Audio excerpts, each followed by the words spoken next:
jo sóc la Glòria, ell és el Jesús i els dos som mestres de l'IE Barnola d'Avinyó. I primer de tot d'entrada agrair-vos l'interès que heu tingut per conèixer de més a prop el projecte que hem engegat a l'escola i ara us el presentarem amb una mica més de detall. Abans de res, explicar-vos que aquest projecte neix de l'interès del Ricard, el director de l'Institut d'Escola, i sobretot de la relació que ell mantenia amb el Jordi Torres i amb el Josep Solsona, dos homes apassionats pel món ramader i pastorívol, i llavors arrel d'aquí va començar una miqueta aquest projecte. El fet que Avinyó compti amb un dels trams més impressionants del camí ramader de Marina va fer que comencéssim a pensar com i de quina manera podríem apropar als infants tot aquest patrimoni que tenim tan a prop de casa. Aleshores, positiva.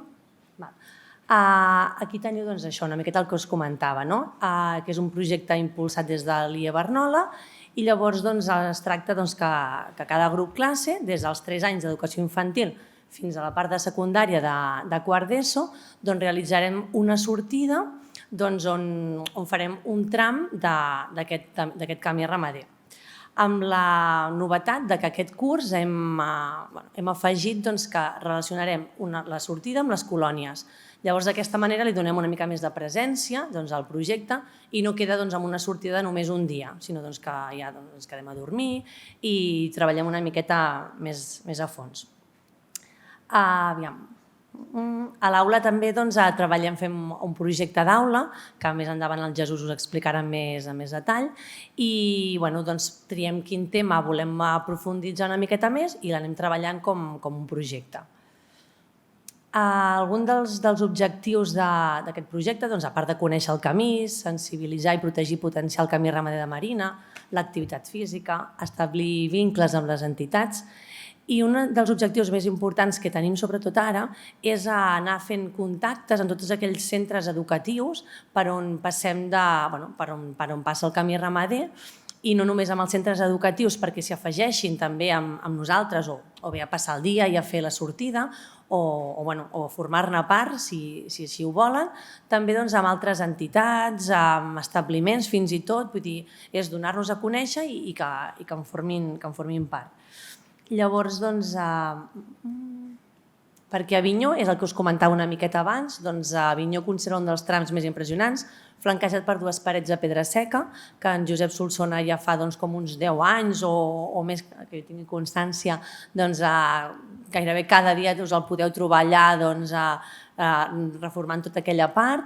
De fet, quan hem fet alguna sortida amb els nens l'hem trobat, l'hem pogut entrevistar i sempre amb molt bona predisposició i manteniment del patrimoni. Aquí podeu veure en aquesta imatge algunes de les etapes que hem plantejat per cadascun dels cursos. Ens agrupem per I3 i 4, P5 primer, segon, tercer, fins a quart d'ESO. Tant l'inici com el final de la ruta és Avinyó. I, ho veieu bé, això? Sí. Els més petits, hem fet aquesta tria dels trams tenint en compte l'edat dels infants, evidentment. Llavors, els més petits, d'I3 i 4, fan un tram potser de 2 quilòmetres, d'Avinyó a Horta d'Avinyó, mentre que els més grans ja fan unes tirades amb l'ESO, que us explicarà el Jesús, de més quilòmetres, per noctació, és a dir, una miqueta hem fet això. Però és flexible, de moment tots just vam començar el curs passat i llavors està això un procés bastant inicial. I aquesta...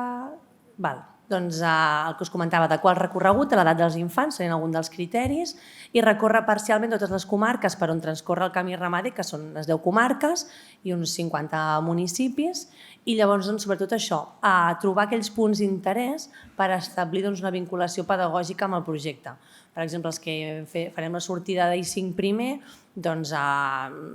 si passem per Sant Fruitós de Bages, pararem al Mont Sant Benet, al monestir, és a dir, buscarem per cadascun dels trams que recorrem quins són aquells llocs que nosaltres hi volem parar més atenció o fins i tot volem treballar.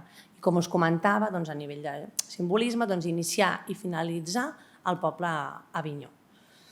i el Jesús us continua explicant com desenvolupem el projecte. I ara sobretot us explicaré una mica com duem a terme aquest projecte. Una mica, quan vam rebre l'encàrrec a través del Ricard de crear un projecte transversal, com ha dit la Glòria, des de P3 fins a quart d'ESO, relacionat amb el camí ramader, se'ns van presentar molts dubtes, però a mesura que anàvem treballant veien que encaixava molt amb la filosofia que nosaltres tenim al centre. Una mica el símil que fèieu abans, un pastor segurament de pasturar en sap molt, però quan se li presenta de fer números o fer una instància o fer, li costa. Nosaltres els alumnes volem que aprenguin en la realitat, i aprendre la realitat vol dir que has d'aprendre des de tots els punts de vista. I això el camí ramader ens ofereix moltes possibilitats perquè des del camí ramader podem aprendre economia, perquè podem treballar, per exemple, com heu explicat avui, la ramaderia extensiva, podem aprendre sostenibilitat, perquè és una activitat sostenible, podem entendre sobre el patrimoni, podem entendre coses sobre la història del territori, podem entendre coses sobre la transhumància i, en definitiva, permet que els alumnes entenguin coses reals i que visquin no només des d'una perspectiva, de les matemàtiques, de la societat, una perspectiva de la llengua, sinó totes les perspectives en un sol punt. I per això ens permet aquest camí ramader portar-ho a terme amb el nostre alumnat d'aquesta perspectiva transversal. Passem, no? Llavors, nosaltres el primer any vam fer unes excursions d'un dia que donàvem a conèixer el camí ramader dels alumnes, que la primera cosa que et diuen és que jo no vull caminar, però en definitiva sempre els agrada molt i s'ho passen bé i això, però a més aprenen. I llavors avaluant una mica vam trobar que aquest projecte que nosaltres treballàvem a l'aula, perquè a tots els cursos es treballa un projecte d'aula, si només es feia amb una excursió no tenia el suficientment pes que nosaltres volíem. I aquest segon any l'hem transformat en unes colònies. Això ha donat que el camí ramader encara agafi més importància, perquè és com aquell moment que tots els alumnes esperen i els professors de primària, els de l'ESO, sobretot a les nits, no l'esperem gaire, però durant el dia sí, de conèixer el territori mitjançant una estada, que no només coneixes el tros de sender, sinó també coneixes la gent, coneixes tot el patrimoni, coneixes moltes activitats que pots fer a tots els llocs. Llavors, no només ens dediquem a explicar el camí ramader als nostres alumnes i viure el camí ramader, sinó que també l'obrim a tota la comunitat educativa de l'Institut Escola. Per exemple, fem passejades amb les famílies per presentar el projecte, per presentar el camí ramader. Com ha dit la Glòria, tenim dels trams més macos del camí ramader, a Avinyó. Si no l'heu visitat, us convidem a visitar-lo. També obrim el claustre de professors, perquè en definitiva són aquells que portaran el camí ramader als alumnes del seu grup. I també, a través del professorat, hem creat una comissió camí ramader que és l'encarregada de desenvolupar aquest projecte al centre. També aprofitem totes les exposicions que ens ofereixen, també tenim el passaport ramader, que és aquell passaport que aquest viatge que farà l'alumnat des de P4 a quart tindrà un record de tot el seu viatge pel camí ramader. Per tant, fem propostes de difusió de no quedar només en una sortida, en una activitat, sinó que ho volem obrir a totes les famílies. Llavors, com tots els projectes, també ens encanta perquè és un projecte viu, no només dels trams que nosaltres fem, com heu dit que per investigar una transhumància havies de veure per on passaves, imagina't si el lloc d'ovelles és amb nens, que has de mirar si hi ha carreteres, si no hi ha carreteres, si qualsevol cosa has de tindre controlada, és això. Nosaltres estem en constant investigació de buscar trams, de buscar noves oportunitats, noves activitats. Sobretot ens interessa molt conèixer gent del territori que ens aporti aquest aprenentatge que busquem pels nostres alumnes.